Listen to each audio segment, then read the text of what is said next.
This is the BBC. For details of our complete range of programmes, go to bbcworldservice.com/podcasts. Welcome to the latest global news compiled in the early hours of the morning on Sunday, the 31st of December. I'm Jonathan Blake with a selection of highlights from across BBC World Service news today. Coming up, a third day of protests in Iran.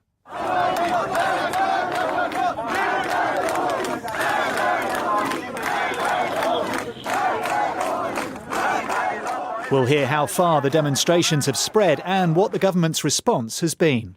Also in the podcast, the former Egyptian president and more than a dozen others have been sentenced to 3-year jail terms.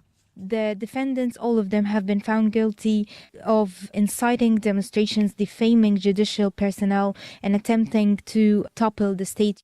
The vicious murder of a 15-year-old girl in Germany, allegedly by an Afghan immigrant claiming to be the same age, prompts calls for age checks among asylum seekers.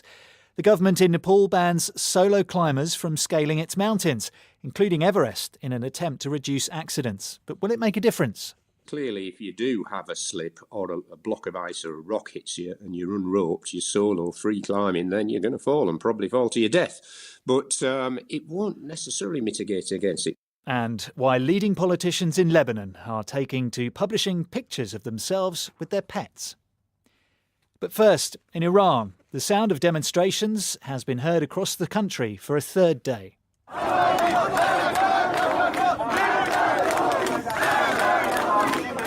Death to Rouhani, they chanted, referring to the reformist president. But as the Iranian government tells people to avoid what it called illegal gatherings, videos posted on social media show that the protests have turned violent in a number of towns and cities across the country. At least 2 people in the western town of Dorud are seen being shot.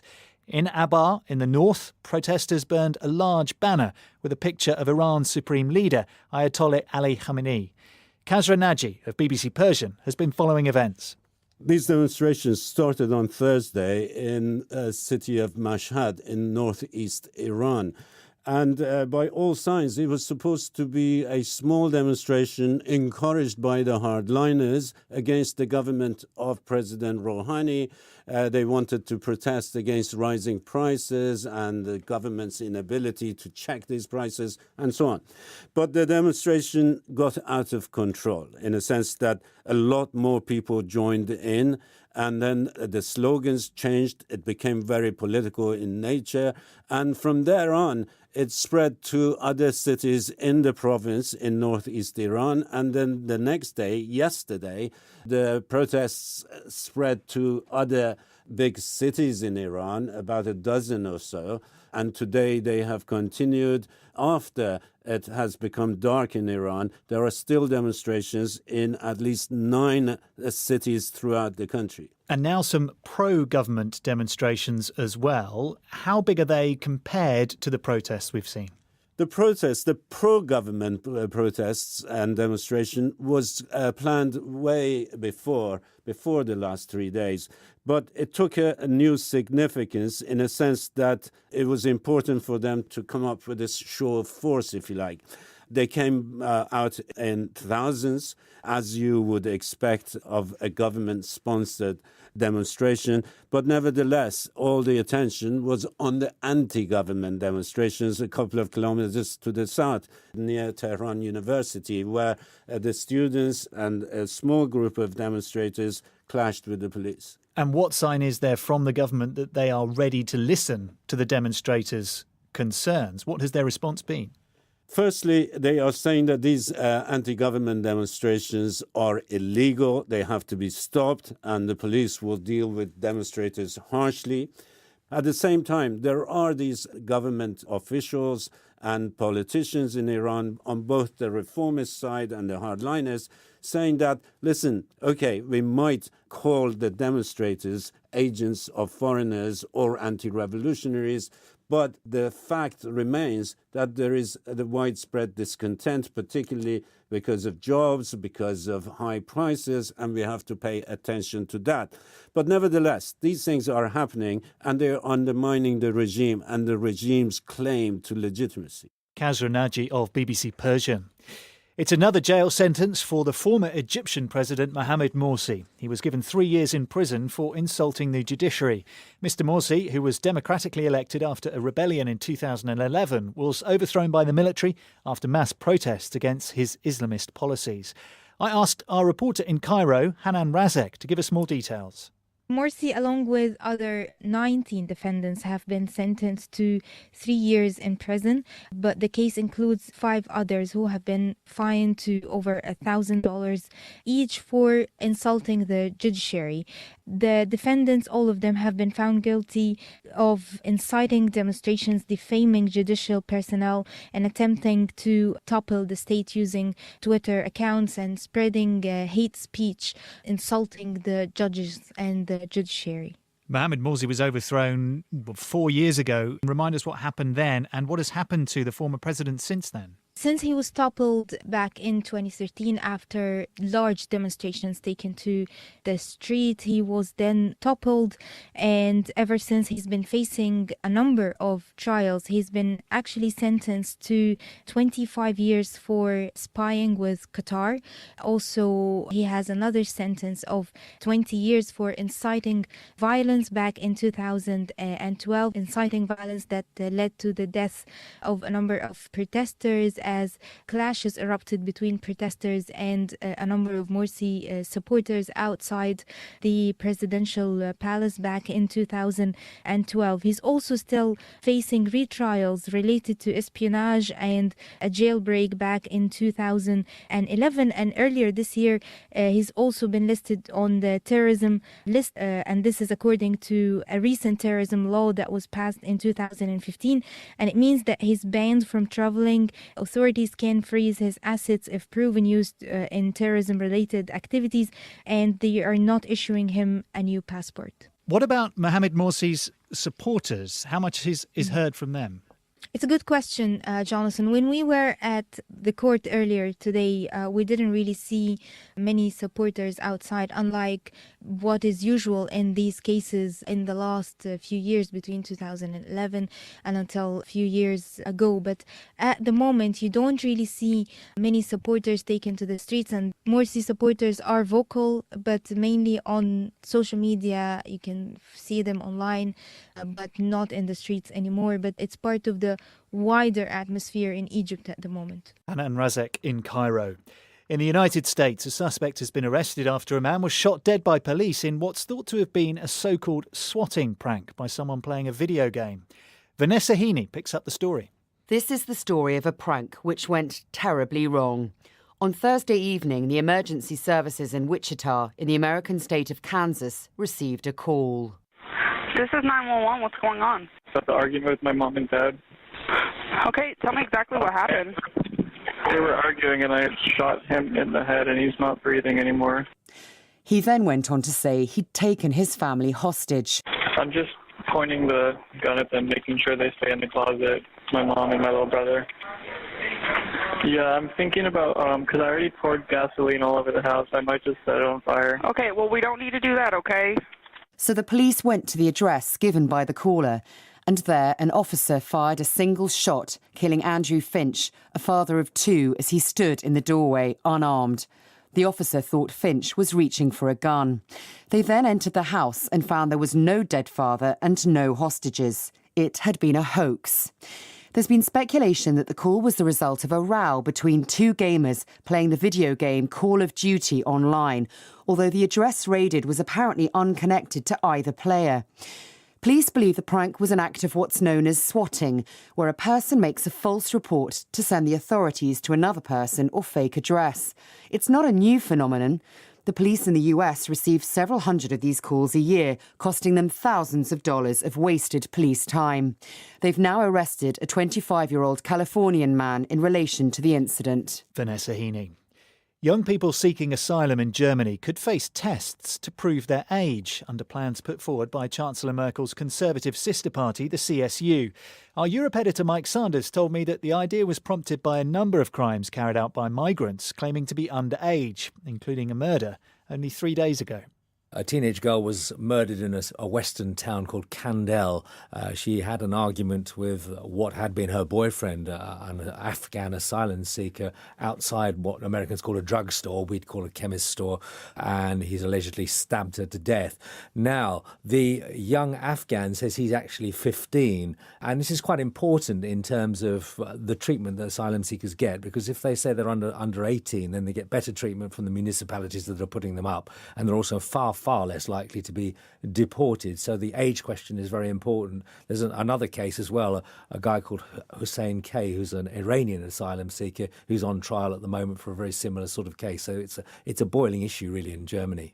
Is there a fail-safe way to prove someone's age? Not a fail-safe way. There is a way of assessing kind of minimum growth, a minimum age, and it's done by X-raying the hand is one way of doing it. So you look at the development of the bones in the hand. The collarbone is another place you can assess pretty much the minimum age the person must have reached to have got that kind of bone growth. So there are some tests, but at the moment it's done in a much more ad hoc sort of way. The asylum seekers are interviewed, and the person interviewing them takes a rough guess at how old they might be, because of course they won't have papers with them generally and after their travels. And if there's a doubt, there are 600 youth workers working around Germany who will take a kind of final educated guess as to how old they might be. But they operate in the 16 German states and all to a different standard. And are these tests going to become a legal requirement? No, not yet. It's very early stages. The CSU wants to bring this up in the coalition talks with the Social Democrats. And the Social Democrats agree that there should be some kind of standardization across Germany, but they're not at all happy about the kind of arbitrary nature of mandatory tests. They think it's an illiberal policy. It could be seen as discriminatory. So this could well be a bit of a sticking point in the coalition talks. Our Europe editor Mike Sanders. The latest edition of a Japanese dictionary that's updated only every decade is to include a raft of new words related to the nuclear industry. Most of the new terms in the Kojien dictionary were not widely used when the last version was published before the Fukushima nuclear accident in 2011. Our Asia-Pacific regional editor Michael Bristow reports.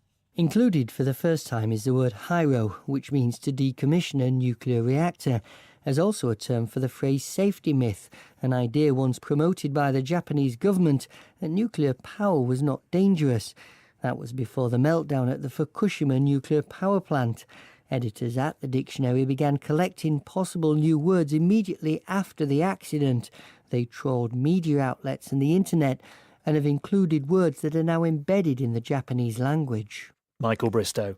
You're listening to Global News, the most important stories and the best interviews and on-the-spot reporting from the BBC World Service. Every weekend you can hear a review of the week's main news stories and why they matter. That's in the world this week, and the programme is also available to download from our website. Go to bbc.co.uk/programmes. Now to the Philippines and to one particular stretch of golden sand.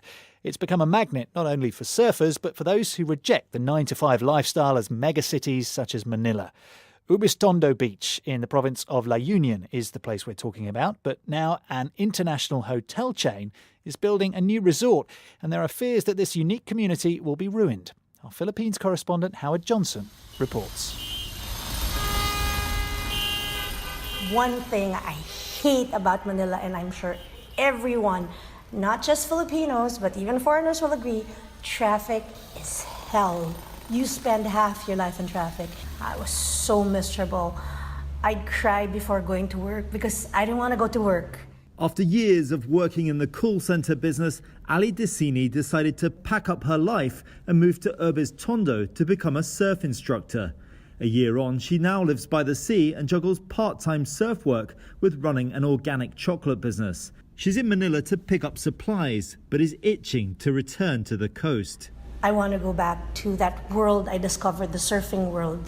It still has the beach vibe thing, and it's just so laid back, and I think simple living. Urbis Tondo in the province of La Union is a 5-hour drive north of Manila. I wanted to see for myself why it's such a draw. So I'm here on Urbis Tondo Beach. It's a long sandy beach with bamboo huts and some small hotels. There are around 50 or 60 beginner surfers with local guides teaching them how to get onto their boards, lots of them falling off, first attempts. Let's walk along the beach now and speak to some people about why they've come to La Union. Mateo Fabregas owns Mad Monkeys, a popular burger bar hangout. So has business grown since you've been here? Yeah, business has grown. Because this is a spot now, you know, there's good surf and there's a good vibe and great energy in this area. So yeah, it's boom. So look at that. Tons of buses stopping, going. One of the big draws to La Union is its surf breaks. They are some of the best in the country, and the reason why the first international surfers were drawn to Urbis Tondo in the 1960s. Aki-san, nice to meet you. I started surfing here since 1967 or 68. 69-year-old Aki has the look of a man who spent most of his life in the sea. He's in good shape, sinuous, tanned, and sporting a slicked-back hairstyle of a rocker from the 1950s. He grew up on the outskirts of Japan and worked in a surfboard factory. After the death of his parents, he decided to leave Japan and move to Urbis Tondo for good. I just teaching some local, because no surfboard, then just teaching the local, and then local surfing getting better. So a flourishing community of surfers backed by big spending weekend visitors from Manila. But could this special community be under threat? So I've just taken a stroll along a quieter stretch of the beach and come to a new construction, a new project that's going on. There are two huge mounds of sand here, and in front of it, green construction hoardings with big posters on the front. They're advertising a hotel chain called Waves, a photo of a guy on a surfboard, and it says, "Ride the wave of a new lifestyle revolution." But some people still need convincing. Camille Pillar is a keen surfer. The community here is different. Like, we're not all just business people who want to turn La Union into the next big travel destination. And we have been working together to create small projects to preserve ocean health and to keep the beach clean and to prevent big corporations from really just destroying the place, because that's what we came here for. We came to La Union because we love it here. We love the vibe, and we don't want to trade that away for, you know, just some extra money or just some extra property. It doesn't work that way anymore because of how, like I said, this young generation of creative entrepreneurs and individuals, we see value in other things more than money and profit. Camille Pillar from Urbis Tondo in the Philippines, ending that report by Howard Johnson. A record number of climbers have tried to conquer the world's highest mountain, Everest, this year, but among the record-breaking attempts, several people have died. Now, the government in Nepal is taking action to try and reduce accidents and has banned solo climbers from scaling its mountains, including Everest. Alan Hinks is a successful climber who's reached the summit of Everest and many of the world's other most challenging peaks. Claire McDonnell asked him what he thinks of this decision.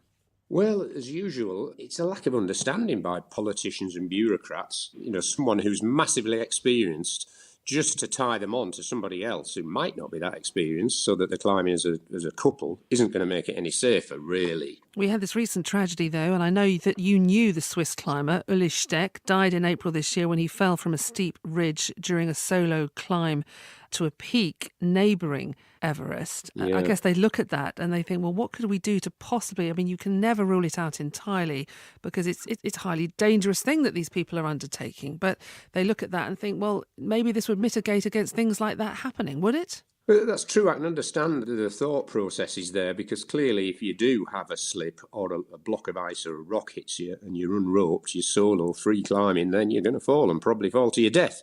But it won't necessarily mitigate against it. We don't know what happened to Ulrich Steck. You know, he might have been hit by a lump of rock or a lump of ice. Well, then, if that had happened and you were a pair, you'd have both fallen to your deaths. And anyway, mountaineering is about freedom. You should be able to make your own decisions, really. We are the people, I know it sounds pompous me saying it, but we are the people that know what we're doing. We're the people that are experienced. There are a lot of inexperienced people out there and, incompetent people, and a couple of incompetent people could tie themselves together on a rope and they're going to have an accident. What do you think the way forward is on this? Do you think they should understand and look at in maybe more detail that people are going up the mountains and then make a case-by-case decision? Well, that's more meddling and bureaucracy and cost and whatever.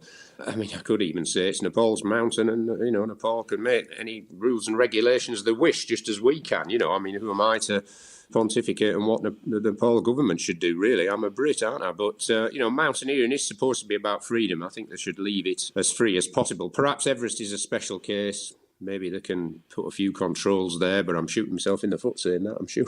You have quite a record. You're the first British mountaineer to have claimed all 14 mountains with elevations greater than 8,000 metres, the so-called 8,000ers. And you summited Mount Everest in May 1996. Why do you love it so? I think it's just something in me, I just love the freedom of being able to get out climbing, and I have done a bit solo climbing. I've even recently been solo climbing in the English Lake District on frozen waterfalls. It's a bit like a drug to me. It just perks me up, does mountaineering and climbing. I don't have a death wish, I have a life wish. It does enhance my life climbing, it really does. Makes it sound very tempting. The British climber Alan Hinks.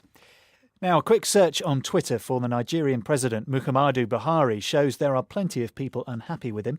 The reason? Well, he's been appointing dead people to head government boards and agencies. Ishak Khalid reports from Abuja. The appointment of several dead persons to head government agencies is seen by many as a major gaffe by the Nigerian government. A former senator, Francis Okpozu, died in December 2016, but his name appeared in a list of more than 1,400 new government appointees. He is supposedly to head the Nigeria Press Council.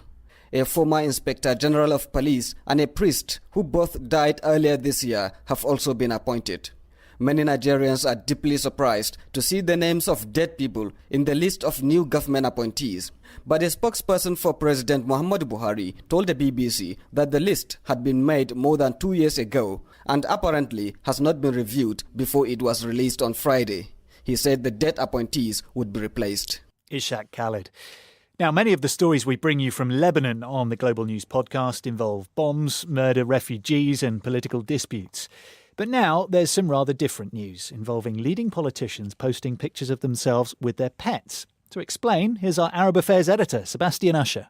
Well, it's quite a cosy image. You see the President Michel Aoun with his dog nestling up to him, seeming to whisper in his ear, and Walid Jumblat, who was once a warlord in the bad old days of the Civil War, with his dog snuggled up to him. But the message, actually, that they're sending is a much stronger one. There's been a video circulating recently online in Lebanon. And it shows, you hear there, that is a truck from the municipality in south of Beirut. And this video shows two stray dogs, dying in considerable pain, one in convulsions, and then a member of the municipality picking one up by its tail and dumping it in a van. Now, that has stirred a lot of outrage in Lebanon. There is a petition at the moment on change.org, which has risen from about 30,000 to almost 40,000, demanding change, demanding a strengthening of the animal rights laws, which were brought in actually just back in the summer. Lebanon didn't have very strong animal rights laws. Now, in his post, the President Aoun not only showed his dog and expressed his sadness over what happened and that this is the wrong way of dealing with dogs, but he referred to that, saying that essentially, we have in place now protection for animals in Lebanon. But what people are saying and what groups that shelter stray animals in Beirut and elsewhere say is that they're not strong enough, and that this way of killing dogs, of poisoning them, although stray dogs have always been a problem in Lebanon. There's disease, there was once rabies, all that kind of thing. So they have to be dealt with, that it needs to be done in a humane way. And unlike a lot of other Arab countries, Lebanon, Beirut particularly, it's seen as very chic to have dogs, to have pets. There are some outrageously weird and strange dogs that people walk around with. So it's very much a part of a culture there. But there are thousands of stray dogs who, for whatever reason, end up on the streets. And as we're seeing from this petition, there are many, many people who take it very seriously. And as you say, Beirut, Lebanon faces many other big challenges, the refugees, the risk of terrorism, etc. But they do care about their dogs. And I think there will be some action taken and there will be some change. Our Arab Affairs editor, Sebastian Usher. The ancient Romans are well known for their legions, their vast empire and gladiator contests in the Colosseum. But apparently they were also fond of a practical joke, according to new research into an ancient silver bowl. To explain, here's Richard Hamilton. The Tantalus bowl was dug up from underneath a clothing store in the Croatian town of Vinkovci in 2012, but its significance was only fully realised after being studied by Dr. Richard Hobbs, who's the Western curator of Roman Britain at the British Museum. The object, which dates from the 4th century AD, appears to be a normal drinking vessel, but it's actually what's known as a greedy cup. Below the small silver figure of Tantalus inside the bowl, there lies a pipe which causes liquid to drain out of the bottom of the bowl, splashing the unsuspecting imbiber. In classical mythology, Tantalus was condemned to stand in a pool of water, and every time he bent down to take a drink, the waters receded. Richard Hobbs says the joke would be on a dining guest who was condemned to suffer a similar fate. So what we seem to have here is an example of what was called in the ancient world a Tantalus or greedy cup. And they actually are described in one of the sources. Basically, the idea is that you give this to someone either as a joke or because perhaps they drink too much.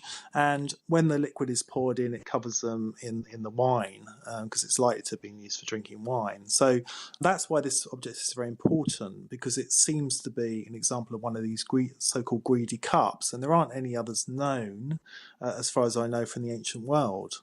Dr. Hobbs says it's possible that the bowl was owned by one of two Roman co-emperors, Valentinian I and his brother Valens, who were both born in Vinkovci.